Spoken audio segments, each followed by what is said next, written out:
Dan siapa orang yang paling mulia di bumi serambi Madinah maupun di alam semesta ini, tiada lain dan tiada bukan adalah baginda Nabi besar Muhammad sallallahu alaihi wasallam. Telah berlalu bulan kelahiran beliau, bulan Rabiul Awal. Sekarang kita masuk di bulan Rabiul Tsani atau Rabiul Akhir. Kalau tidak salah tanggal 20 sekarang, 20 Rabiul Akhir. Hampir berlalu satu bulan, bulan kelahiran baginda Nabi besar Muhammad sallallahu alaihi wasallam.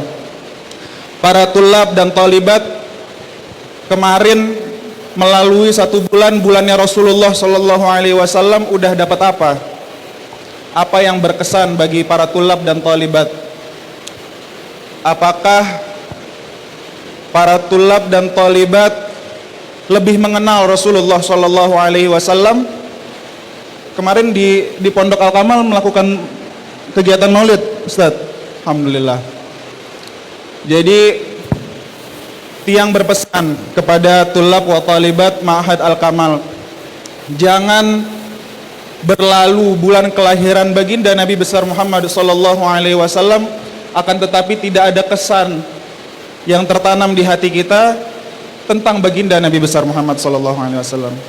Jadi minimal ada satu hal yang membuat kita semakin cinta kepada baginda Nabi besar sallallahu alaihi wasallam yang kita dapat di bulan Maulid.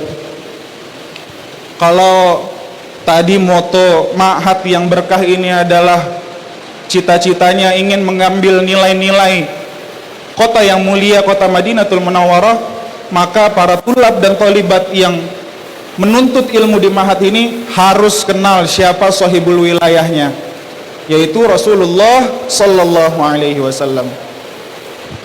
Para tulab dan talibat, baginda Nabi besar Muhammad sallallahu alaihi wasallam adalah pribadi yang sempurna baik fisik maupun akhlak beliau. Bahkan Sayyidina Ali radhiyallahu an mengatakan, lam ara qablahu wala ba'dahu mithlah. Aku tidak pernah melihat orang yang menyerupai Rasulullah sallallahu alaihi wasallam sebelum ataupun sesudah beliau. Jadi nggak ada makhluk di alam semesta ini yang menyerupai keindahan fisik maupun keindahan akhlak yang ada pada diri Rasulullah sallallahu alaihi wasallam. Ketika Sayyidatuna Aisyah radhiyallahu anha ditanya, bagaimana wahai istri Rasulullah sifat dan perangainya Rasulullah sallallahu alaihi wasallam? Ditanya oleh para sahabat, maka Sayyidatuna Aisyah radhiyallahu anha mengatakan, kana khuluquhul Quran, bahwa perangai maupun akhlak yang dimiliki oleh Rasulullah sallallahu alaihi wasallam adalah Al-Qur'an. Jadi beliau bagaikan Al-Qur'an yang berjalan. Ada satu kisah menarik yang ingin tiang sampaikan kepada tulab dan talibat Ma'had Al-Kamal Nahdlatul Watan Diniyah Islamiyah. Ada yang tahu ceritanya Rasulullah sallallahu alaihi wasallam bersama Sayyidina Abu Bakar ketika hijrah dari Mekah ke Madinah hingga singgah di satu gua? Tahu nggak ceritanya? Yang Sayyidina Muhammad sallallahu alaihi wasallam bersama Sayyidina Abu Bakar As-Siddiq ketika ingin hijrah dari Mekah ke Madinah untuk mengelabui para kafir Quraisy, beliau berdua singgah di satu gua. Ada yang tahu nggak kisahnya? Yang tahu kisahnya angkat tangan. Para tulab dan talibat. Yang tahu tiang kasih hadiah. Ada yang tahu nggak? Kalau ada yang tahu angkat tangannya.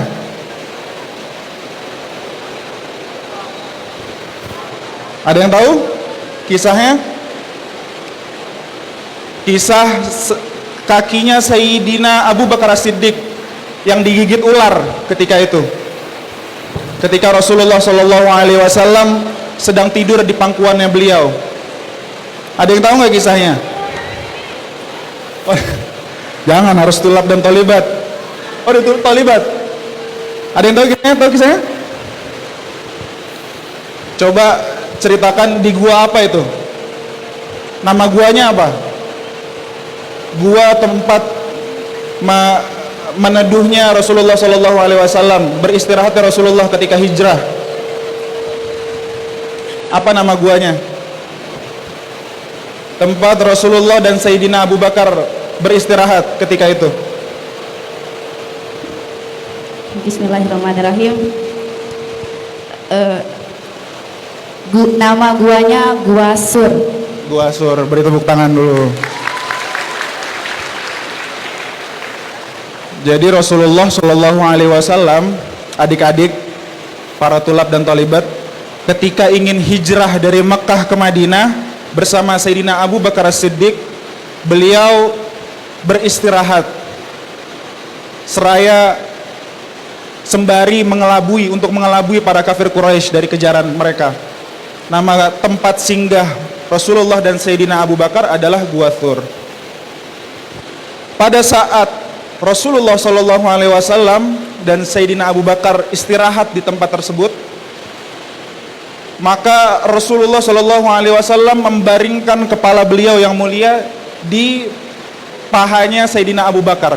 Tiduran Rasulullah Shallallahu Alaihi Wasallam di pahanya Sayyidina Abu Bakar As-Siddiq. Karena kelelahan, pada saat itu belum ada pesawat, belum ada mobil, belum ada sepeda motor. Jadi di tengah perjalanan beliau berdua kelelahan. Maka Rasulullah Shallallahu Alaihi Wasallam tidur di pangkuannya Sayyidina Abu Bakar.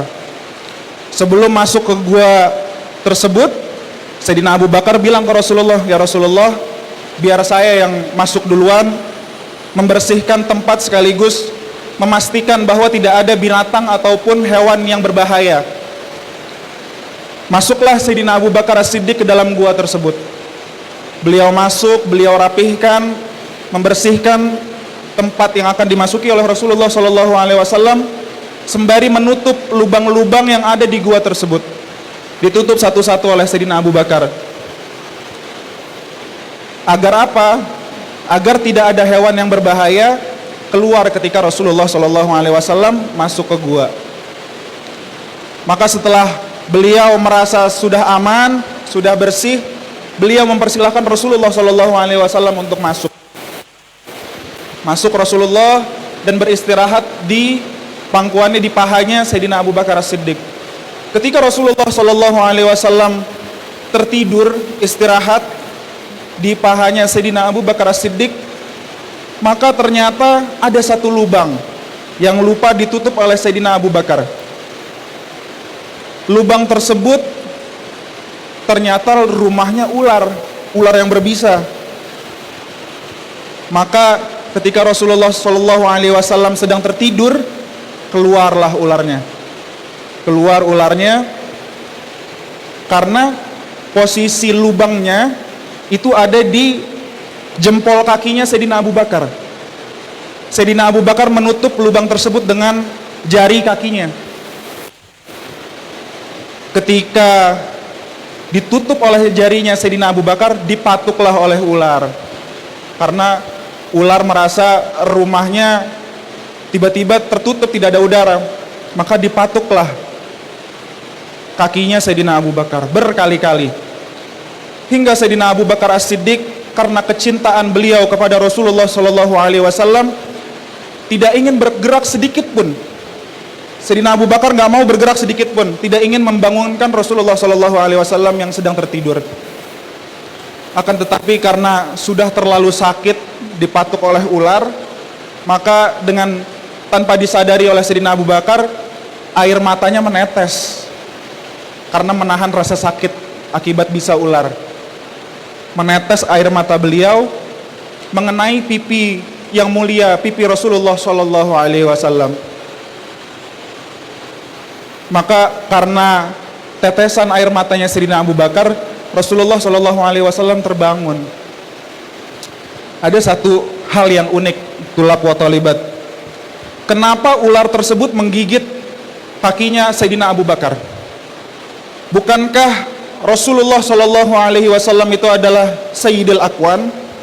Bukankah Rasulullah Shallallahu Alaihi Wasallam adalah pemimpin para makhluk di alam semesta ini? Bukankah semua makhluk ciptaan Allah, entah itu manusia maupun hewan maupun malaikat, tahu kenabiannya Rasulullah SAW?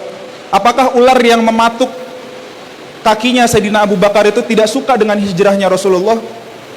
Ternyata para ulama menjelaskan bahwa bukannya ular tersebut tidak suka dengan Sayyidina Abu Bakar ataupun Rasulullah SAW, akan tetapi alasan ular tersebut mematuk kakinya Sayyidina Abu Bakar karena ular itu merasa ditutupi, ingin melihat wajahnya Rasulullah SAW.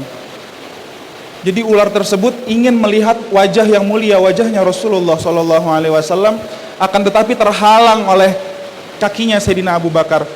Jadi marah dia. Saya ingin melihat Sayyidul Aqwan, pemimpin para nabi, Sayyidul Rasul, akan tetapi kok dihalangi oleh kakinya Sayyidina Abu Bakar. Maka dipatuk agar dapat melihat wajah yang mulia, wajahnya Rasulullah SAW. Maka sebagian ulama menyebutkan itu alasan kenapa pada saat Rasulullah SAW bersama Sayyidina Abu Bakar hijrah dan istirahat di gua tersebut, ada ular yang mematuk. Nah, itu alasannya, karena semata-mata ingin melihat wajah Rasulullah SAW. Setelah Rasulullah terbangun kan, akhirnya cukup dengan sedikit ludah yang mulianya beliau diusap di kakinya Sayyidina Abu Bakar, langsung sembuh.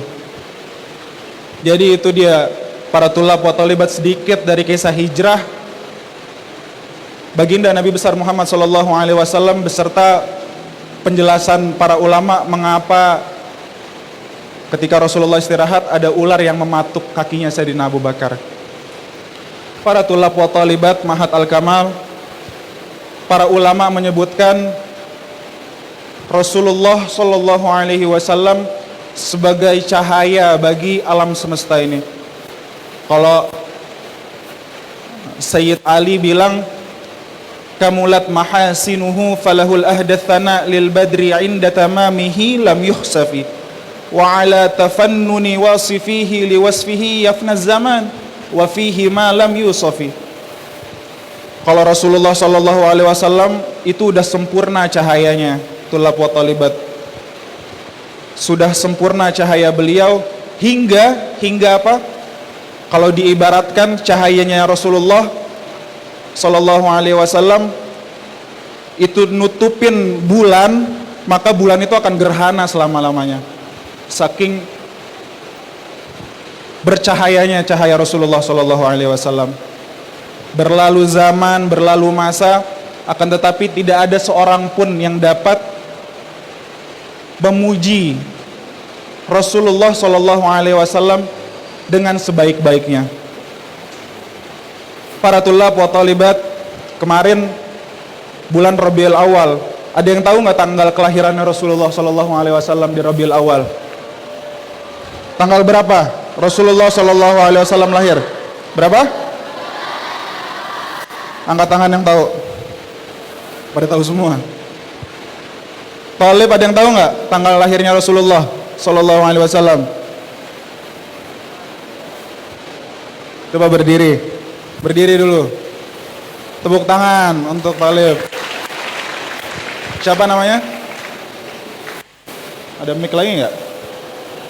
Kasih coba mic-nya kepada Talib Al-Kamal nih. Cek. Siapa namanya? Azi Al-Dafi. Kelas berapa? Kelas 9. 9 tuh kelas 3 SMP berarti, Tsanawiyah. 3 Tsanawiyah. Ya. Tanggal berapa Rasulullah SAW dilahirkan? Tanggal 12 bulan Rabiul Awal. 12 Rabiul Awal. Tahun apa?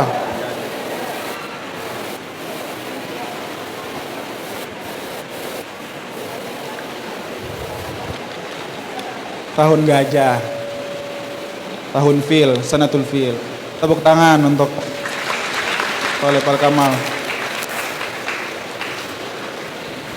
Jadi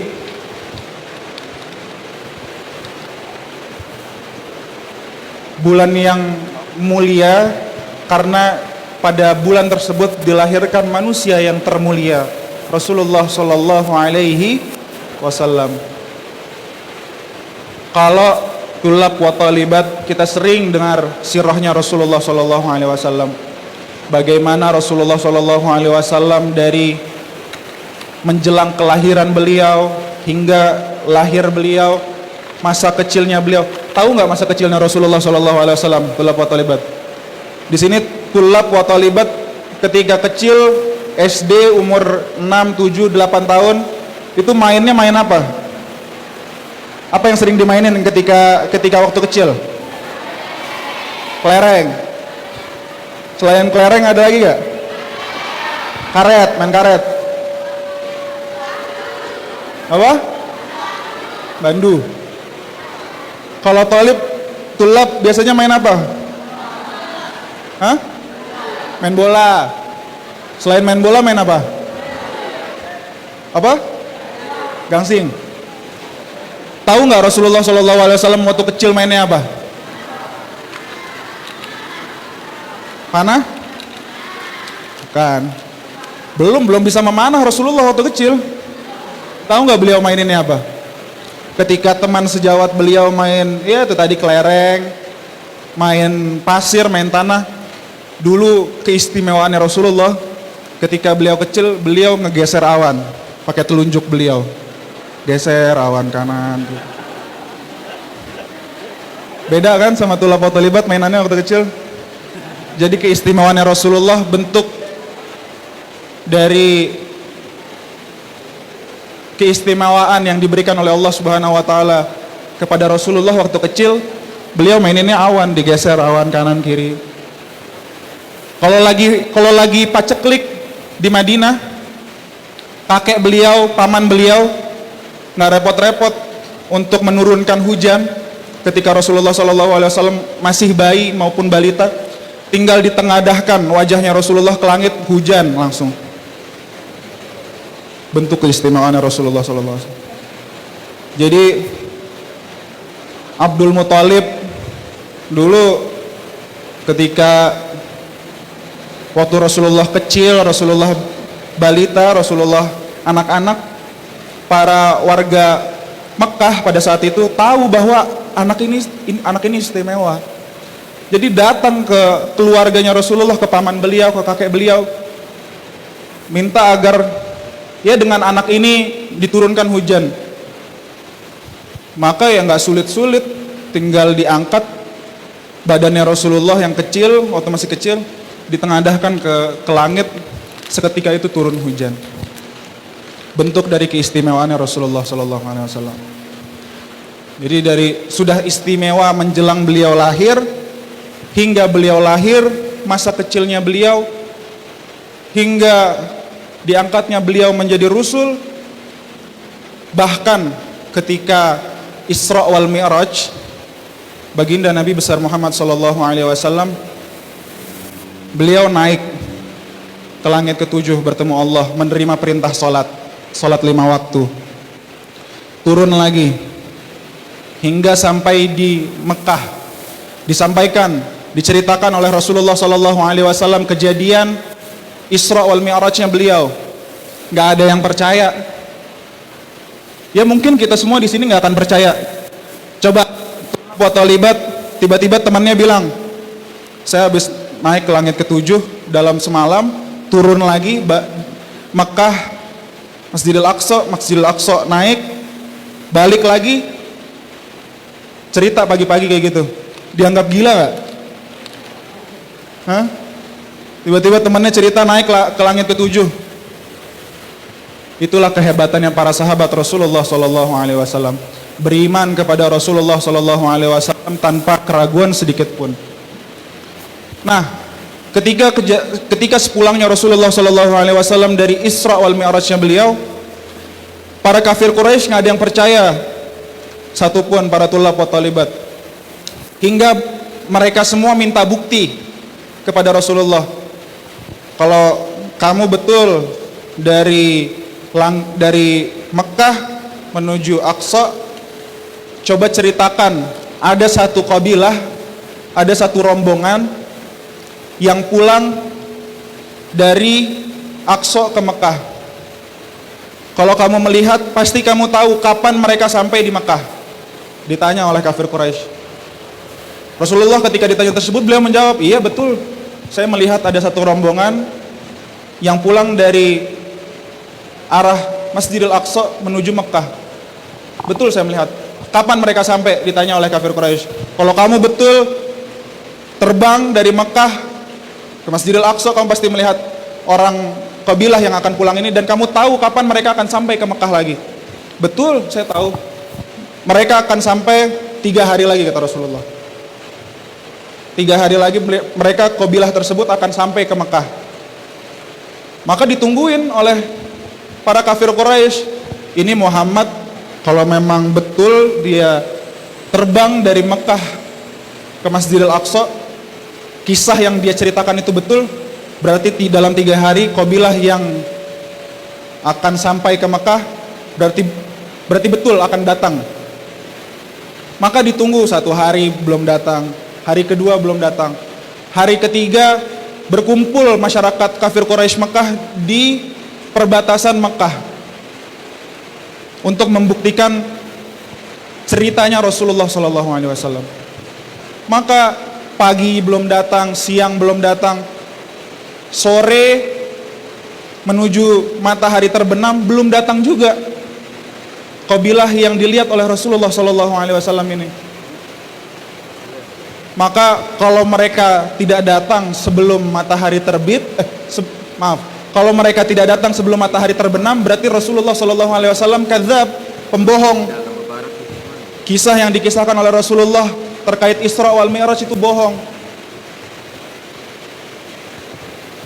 Matahari sudah ingin terbenam, akan tetapi kabilah tersebut belum datang. Maka Rasulullah SAW mengangkat tangan beliau, mengangkat tangan mulia beliau. Diangkat kedua tangannya memohon kepada Allah untuk tahan mataharinya agar tidak terbenam. Coba tulab wa talibat bayangkan, mukjizatnya Rasulullah, beliau tahan minta Allah Subhanahu wa taala untuk tidak terbenamkan matahari pada hari itu. Disuruh tunggu matahari terbenam sampai kabilah itu sampai baru boleh terbenam.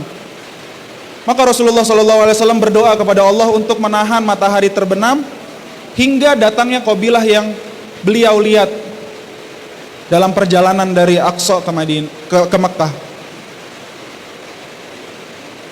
Ditunggu hingga sampailah kabilah tersebut, baru mataharinya terbenam. Sallallahu alaihi wasallam. Bukti dari mukjizatnya Rasulullah sallallahu alaihi wasallam selain membelah bulan, yaitu menahan matahari agar tidak terbenam. Sallallahu alaihi wasallam. Jadi sudah sempurna cahaya beliau bagi alam semesta, dan baik fisik maupun akhlak sudah sempurna pula apa yang beliau telah lakukan kepada kita. Jasa beliau sudah besar untuk kita. Bahkan para ulama menyebutkan, para tulab wa talibat, wala tajzi nabiyyaka ya fata walau ji'tahu sa'yan 'alal 'aini sa'iri. Kalau kita tidak akan bisa membalas jasa Nabi Muhammad SAW walaupun dari Lombok ke Madinah bukan lagi berjalan dengan kaki kita, bukan lagi berjalan dengan tangan kita. Jalan dengan tangan gimana itu, Gus? Bukan lagi berjalan dengan kaki, bukan lagi berjalan dengan tangan. Alal aini sa'iri, bahkan dengan kedua bola mata kita untuk berjalan ke Madinah itu belum bisa membalas jasanya Rasulullah sallallahu alaihi wasallam. Para tulab wa talibat, jadi itu yang harus kalian tanamkan di hati masing-masing individu, diri kalian masing-masing, bahwa salah satu tujuan utama kalian dalam thalabul ilm di Ma'had Al-Kamal Nahdlatul Watan Diniyah Islamiyah adalah mendapat mahabbah dari Allah dan mendapat mahabbah dari Rasulullah sallallahu alaihi wasallam. Itu yang harus ditanamkan di hati-hati tulab wa talibat Ma'had Al-Kamal. Jadi salah satu tujuan thalabul ilm di sini adalah untuk membuat Rasulullah Shallallahu Alaihi Wasallam bangga dengan kita. Kalau misalkan para tulab dan thalibat belajar di sini tanpa tujuan, maka nanti akan keluar ya udah tidak dapat apa-apa. Asal lewat aja di Al-Kamal. Tidak ada yang membekas. Akan tetapi kalau misalkan para tulab wa thalibat memiliki niat yang mulia, niat yang baik, maka ketika lulus dari Al-Kamal akan mendapatkan keridhaan dari Allah Subhanahu wa taala. Kalau kata para ulama, idza hasunatul niyyah hasunatul ata minallahi Subhanahu wa taala. Kalau niatnya baik, niatnya betul, apalagi dalam thalabul ilm seperti para tulab wa thalibat sekarang ini, maka anugerah Allah yang besar akan kita rasakan. Para tulab wa thalibat Ma'had Al-Kamal tadi disampaikan oleh adik Tiang tentang apa-apa yang perlu dipersiapkan, apa-apa yang akan dihadapi ketika belajar nanti setelah dari sini. Kalau boleh bercerita, adik Tiang ini Zahwa belajar setelah lulus aliyah. Zahwa S1-nya di mana Kak? Di Singapura S1-nya. Setelah di Singapura di Melbourne, Australia. S2-nya di Belanda, sekarang lagi S3. Minta doa katanya. Mudah-mudahan pendidikannya dilancarin oleh Allah Subhanahu wa taala. Tiang berharap kepada tulab wa thalibat Ma'had Al-Kamal harus belajar setinggi-tingginya. Apapun bidang yang para tulab wa thalibat inginkan. Coba angkat tangan para tulab wa thalibat yang ingin jadi dokter, ada nggak di sini? Ada 1, 2, 3, 4. Yang jadi, banyak thalibat yang ingin jadi dokter. Mudah-mudahan cita-cita kalian semua diberkahi oleh Allah Subhanahu wa taala. Para thalib cita-citanya ingin jadi apa? Gubernur ya? Para thalib ada yang bercita-cita jadi gubernur nggak? Gubernur NTB. Kalau gubernur NTB cita-citanya Ustadz. Ada yang ingin jadi apa? Pilot ada nggak yang ingin jadi pilot? Angkat tangan, ada yang ingin jadi pilot nggak? Tulab wa thalibat Ma'had Al-Kamal harus tinggi cita-citanya. Ada yang ingin jadi pilot nggak? 1, angkat tangan. Apa lagi? Cita-citanya apa lagi? Para tulab. Para tulab cita-citanya apa? Hah? Apa? Gubernur. Guru, Masya Allah. Tepuk tangan yang ingin jadi guru. Yang ingin jadi arsitek, ada nggak? Ingin jadi arsitek, Masya Allah, tabarakallah. Yang ingin jadi pembalap, ada nggak yang ingin jadi pembalap? Yang ingin jadi polisi ada nggak? Polwan, ada 1 perempuan. Para thalibat ada beberapa yang ingin jadi polisi. Para tulab ada yang ingin jadi polisi nggak? Nggak ada. Apapun cita-cita para tulab wa thalibat, selama dalam hal yang baik, hal yang memberikan manfaat, pasti insya Allah dengan niat yang baik akan membuahkan keberkahan dan keridhaan dari Allah Subhanahu wa taala. Harus gantungkan cita-cita setinggi-tingginya para tulab wa thalibat. Jadi punya set ketika keluar dari khirij, dari Al-Kamal, harus sudah punya cita-cita pada tiap individu masing-masing.